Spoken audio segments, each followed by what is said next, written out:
que é que está por trás desta ideia da cura instantânea que as pessoas têm? Quer os terapeutas, quer as próprias pessoas que procuram a prática? Eu penso que as pessoas têm por trás o conceito científico, é algo que é estruturado e demora tempo e tem o seu caminho, não é? Portanto, e espera-se determinados resultados de uma determinada forma. E é normal, toda a gente sabe que é assim, está padronizado. Quando entramos na via de outro tipo de abordagens que são ditas não científicas, não significa que não sejam científicas, apenas foram catalogadas dessa forma. Espera-se que o se toque e levanta-te e anda. Basicamente é isso. Quando isso não acontece, significa que não está a funcionar. Significa que, ok, não é por aqui, vou à procura de outro sítio que faça ou um processo científico, ou então que me toque e eu levante-me e ande. Sem esforço nenhum para mim, eu vou-me levantar e andar. E, de facto, não é isso que acontece. O que acontece é existem processos instalados e tem que se respeitar esses processos. Tanto os terapeutas como o público em geral espera esse toque milagroso. Tem que se dar qualquer coisa e a coisa resolve-se imediatamente. Também existe outra coisa que é importante. A forma como todos comunicam, ou seja, quando falam dos casos de sucesso, toda a gente fala dos casos que foi, por exemplo, se for para a homeopatia, tomou-se um medicamento semelhante e a coisa desapareceu. Portanto, assim, de um momento para o outro. Ou tomou-se um chá, ou tomou-se uma tintura e milagrosamente começou a funcionar. Ou alguém fez uma manipulação qualquer, tinha uma dor, não conseguia se movimentar, não é? Portanto, mexeu de alguma forma e resolveu a situação. Portanto, os casos de sucesso contam isso, mas são todos casos de sucesso dessa forma? Não. Mas isso não significa que não sejam casos de sucesso. Significa apenas que existe um determinado processo que tem que ser seguido. Em alguns casos, basta um toque, basta darmos o impacto certo, no momento certo, e parece que tudo se abre. Noutros casos, não é bem assim. Depende da camada em que se esteja a trabalhar. Portanto, e precisa de mais tempo, precisa que a coisa seja seguida, corrigida e dar-se o tempo necessário para que o corpo atinja, de facto, saúde.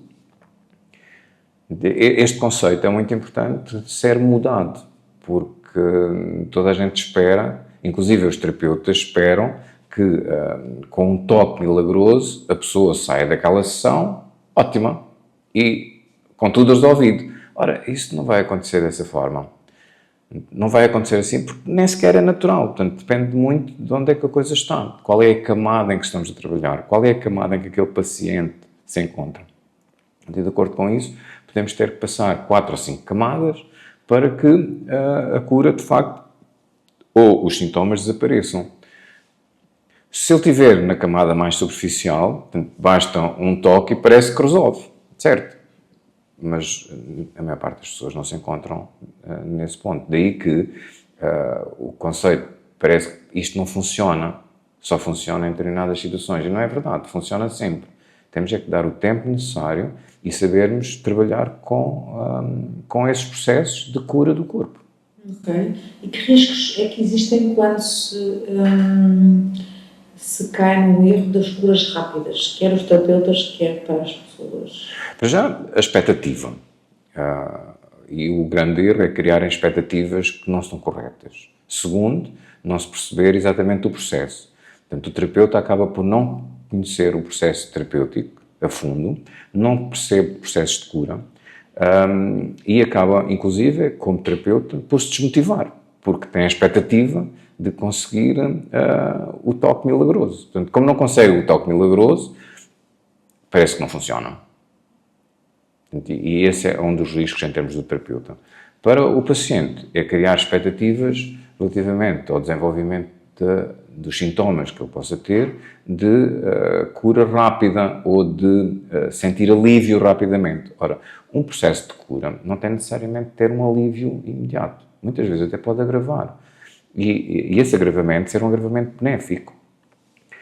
Ou seja, para nós tratarmos terapeuticamente, temos que perceber dos processos terapêuticos e temos de perceber muito bem de qual é o processo que deve ser seguido quando se instala processos de cura, e existem processos que os terapeutas têm que aprender e, para além disso, o paciente tem que ter consciência desses fatores, para não criar expectativas que são, de facto, erradas e acabam por desmotivar, por um lado, o terapeuta, como, por outro lado, criar expectativas no paciente de que aquilo que está a fazer está errado, como muitas vezes pode estar certo. Tem que se dar, às vezes, tempo para que a coisa seja resolvida. Afinal, qual é um processo terapêutico correto e sério nesse processo todo? Olha, do meu ponto de vista, o terapeuta e os pacientes deviam ter noção entre duas coisas. O que é de facto curar e o que é de facto aliviar. E há dois conceitos que são muito importantes, que são duas formas de atuar e que podem ser conjugadas, que é utilizar a lei do contrário e a lei do semelhante. Portanto, quando utilizamos a lei do contrário, o que é que nós fazemos? Vamos utilizar uma terapia que imediatamente vai ter resultados, ou seja, se eu tiver diarreia, eu vou tomar um medicamento que me vai parar a diarreia. Isto é a lei do contrário. Se eu utilizar a lei do semelhante, é exatamente diferente, ou seja, se eu utilizar algo, a diarreia vai aumentar. Mas qual é a diferença entre os dois? A lei do contrário permite que aquilo que está a provocar a diarreia fique dentro do corpo. A lei do semelhante permite que aquilo que esteja a criar a diarreia vai ser expulso. Ora, isto é um processo de cura, porque eu não vou permitir que o meu corpo seja contaminado. Enquanto num processo que utiliza a lei do contrário, o corpo poderá ser contaminado, porque eu estou a suprimir. Então, eu tenho processos de supressão e processos de libertação. Portanto, isto é muito importante perceber-se, porque sem estes dois processos fica-se no vazio. Isso não significa que eu não utilize uma e a outra, ou as duas ao mesmo tempo, dependendo da situação. Portanto, eu posso utilizar as duas leis num determinado contexto. Isso não é um problema, mas o terapeuta tem que as conhecer primeiro para poder usá-las e utilizá-las de forma eficaz.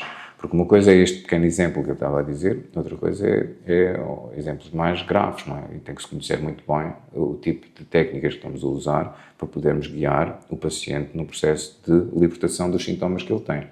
E depois, outra coisa importante é percebermos, de facto, os princípios da cura. A cura dá-se de uma determinada forma, e um terapeuta que não conhece os princípios da cura não sabe exatamente o que é que está a fazer, porque está a atuar de forma aliviou o sintoma e parece que está tudo certo. E pode não ser verdade. Pode, inclusive, estar a criar um problema maior, que se vai manifestar, eventualmente, meses depois ou anos depois. Por exemplo, uma gripe mal curada, e quando eu digo uma gripe mal curada, não é uma gripe, por exemplo, curada com antibióticos. Uma gripe curada com antibióticos vai trazer, garantidamente, uma doença mais profunda, se calhar 5, 10, 20, 30 anos depois. Mas já ninguém consegue fazer a ligação entre essas manifestações que estão a aparecer 30 anos depois e uma gripe mal curada quando estávamos na infância, por exemplo. Portanto, é importante termos esta noção, ou seja, a cura desloca-se numa determinada direção e o terapeuta tem que conhecer isso. Para além disso, o paciente tem que perceber que o terapeuta está a guiá-lo nesse sentido, ou seja, deve escolher terapeutas que percebam de facto das leis do semelhante e a lei do contrário e perceba dos princípios de cura. Só assim é que ele pode ser curado. Se ele quiser apenas um alívio de sintomas, ok, procura um terapeuta que só usa a lei do contrário. Aí temos a medicina convencional. Portanto, a medicina convencional só usa a lei do contrário. Se quisermos um terapeuta que, para além de aliviar, também possa curar, ele tem que escolher um terapeuta que perceba das duas leis e perceba dos princípios de cura. De outra forma, ele não está a ser curado, está apenas a ser aliviado e poderá ter consequências desse trabalho anos depois. Para as pessoas é indiferente se a cura acontece ou não. As pessoas querem é que os seus sintomas desapareçam. Certo. Não é? Essa consciência do processo de cura deve ser uma consciência mais ligada ao terapeuta e à explicação do processo do qual ao paciente. Porque o paciente quer não ter problema. É verdade, mas quem escolhe o terapeuta é o paciente. Portanto, e o paciente também tem que ter noção de que existe atualmente no mundo várias abordagens diferentes. Nunca houve tanta variedade em termos de escolha. Aliás, desde a medicina convencional, as especializações que foram criadas, não é? O paciente fica perdido perante isso, tantas vertentes diferentes, não é? Em termos da medicina, que é especialista para cardiologia, para sistemas renais, para a questão gástrica. Tudo tem especialistas, e quem que guia o paciente no meio de tantos especialistas? Cada especialista vai trabalhar no seu quintal. Mas quem que trabalha na casa toda? Quem que trabalha na quinta toda? Ninguém. Então o paciente fica, de certa forma, perdido atualmente com isso. Para além disso, existe uma série de abordagens novas que ainda não foram integradas na medicina convencional. Eventualmente, daqui a alguns anos, elas passarão a ser integradas, mas não têm ainda essa estrutura para serem integradas, ou a medicina convencional não as aceita, então ficam assim dispersas nisto tudo. E quem é que escolhe aquilo que vai ser feito? Atualmente é o paciente. Portanto, o que é que isso obriga? Obriga que o paciente também tenha conhecimento disto, e não só os terapeutas, para que o paciente possa escolher de forma adequada qual é o terapeuta e qual é o caminho que quer escolher. Ok, então neste momento, tendo em conta que o nosso tópico, que é o Síndrome de Jesus Cristo, que já se chama na Levanta-te e Anda, a pergunta mais comum que nos fazem, quer os pacientes, quer as pessoas que querem ser terapeutas ou que estão a aprender para ser terapeutas, é quantas sessões são normais para tratar alguém, não é? Certo. Esta pergunta é totalmente descabida, certo? Não é propriamente descabida, ou seja, quando nós começamos a trabalhar com alguém, é importante também a pessoa saber quanto tempo é que vai precisar, não é? Mas quando se trabalha com processos de cura e quando se trabalha com uma abordagem mais ampla, é muito difícil conseguir-se fazer isso. Porquê? Porque cada caso, cada pessoa é uma pessoa. Estamos a trabalhar com pessoas, não com patologias. Se eu estiver a trabalhar com o do contrário, é fácil, eu dou um medicamento e é esperado que dentro de um determinado tempo aquilo tenha o seu efeito. Portanto, se eu tiver febre, dou um antipirético e é normal que, passado meia hora, a febre comece a baixar. Se eu estiver a trabalhar com o do semelhante, é normal que a febre comece a subir. Portanto, isso é normal. E preciso de um pouco de mais tempo para que depois ela faça o efeito de descida.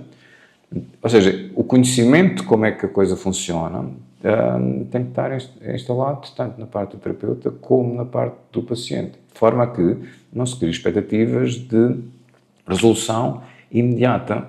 Existe um processo a decorrer e tem que se respeitar o processo. Existem sinais e os sinais vão dizer se estamos indo na direção certa ou na direção errada. E é o terapeuta que tem que depois guiar o paciente nessa direção. Até porque a saúde não é uma ciência exata, não é? Certo, não é... O protocolo não é igual para toda a gente. Não vai ser igual para todos. Quer dizer, na medicina convencional é, por isso é que alguns... Porque trabalham com patologias. Na medicina convencional trabalha-se com patologias. Portanto, se trabalhar com patologia, claro, aí existe uma coisa mais standardizada. Mas quando se trabalha com a pessoa, não é possível. Não é possível standardizar. Cada pessoa é diferente. Portanto, agora, tem que perceber, existe um processo. Eu vou seguir esse processo. E o processo vai-me mostrar se eu estou a ir na direção certa ou na direção errada. E uma das coisas muito importantes que tem que acontecer é o paciente escolher um terapeuta no qual ele confie, para que ele o possa guiar.